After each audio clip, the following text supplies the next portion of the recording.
Hey, what are you guys up to? Dreaming in dance. Whoa, Gabriel, what? Gabriel, what?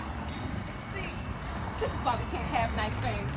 Okay, I think, you okay? I'm just dizzy from the madness of not knowing what we're doing today. Wait, we're doing a virtual tour. I think it's time for a virtual tour. Are you guys ready? Come on.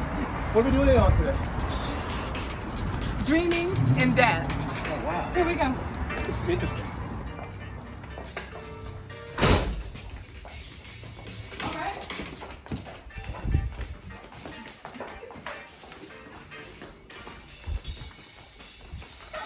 Okay. This is the first time I've actually danced at a museum. Yes, dancing at the museum. You should try it sometime. So, the name of this piece, I want you to look at it really quickly. Not really quickly, take your time. This is by David Cassidy from his Race, Religion, and Revolt exhibit. Take a look at this beautiful, colorful piece right here. Wow. See what you can see. As always, if you have any comments, please put them in the comment box.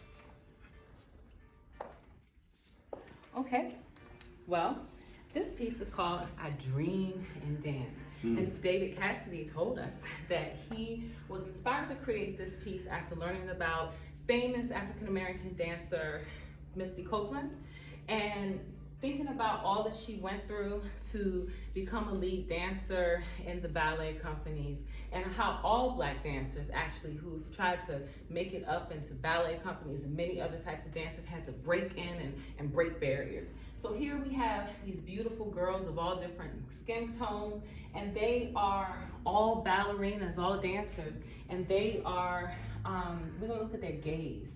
Each of them has a special look in their face.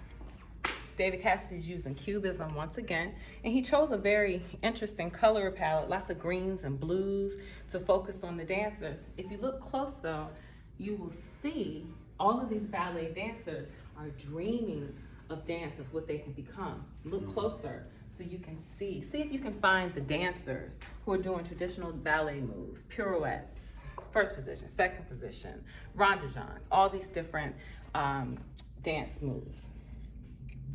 See the ballet shoes right here, they're on point.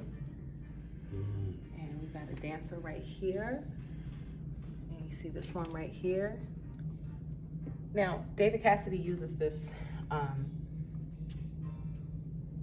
art technique called ghosting, where it's like art where the pieces, the people are interconnected and some of the body parts of one share with the other. I think it's really cool how he's able to do that. And that means that when you look at the piece, if you look from different angles, you can see different parts of the story. Do you know what's fascinating about this piece, Jessica? I think it's amazing that David Cassidy made this piece in honor of Raven Wilkerson, because she was breaking new ground during the 1950s, and she was not only dancing as a part of her joy and her passion, she was risking death and arrest by touring with a company in the South at a time where it was illegal for Black and white dancers to be on the same stage. And she is the predecessor to Misty Copeland. If it wasn't for her, Misty Copeland would not, a lot of people now know about Misty Copeland, but it's her that actually was one of Misty Copeland's inspiration. So we ask you and invite you to dream and dance. Dream and dance. And when you dream and dance, think about the ancestors that came before you who broke barriers and did the trailblazing so that you could do whatever your dream is. Maybe it's not dance, maybe it's art or technology, whatever it is. Do some research on the people who came before you and look at the path that they have traveled so that you can have an understanding of who you are and what you can bring to the field. Okay. And a good question as we come to a conclusion is to ask yourself, who are the elders that inspire you to do the things that you want to do, no matter how small or silly they may seem to you? Because it may seem that way at first until you actually succeed in the very things that you're dreaming about. So these girls were pursuing their dreams. Who are the elders that inspire you to dream? And who's looking up to you?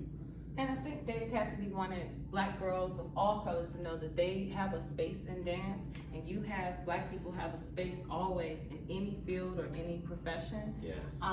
And I hope that today you think about how you can uplift and inspire Yeah. a girl in your life, whether it be a child or a child in your life, and how can you inspire them to go forward and not limit them, but not say, oh, you can't do this because it's not going to make any money, but more so that we can tell them they really can do anything they want to, and how can we support them so that they can do that, so they don't have such a hard time, like some of our ancestors have had. So crucial. So dream and dance today while you're at home or on your phone, and we will see you next time At 11:30 a.m. for another virtual tour of the Prince George's African American Museum and Cultural Center. For Black excellence. See you later. Appreciate y'all. Bye.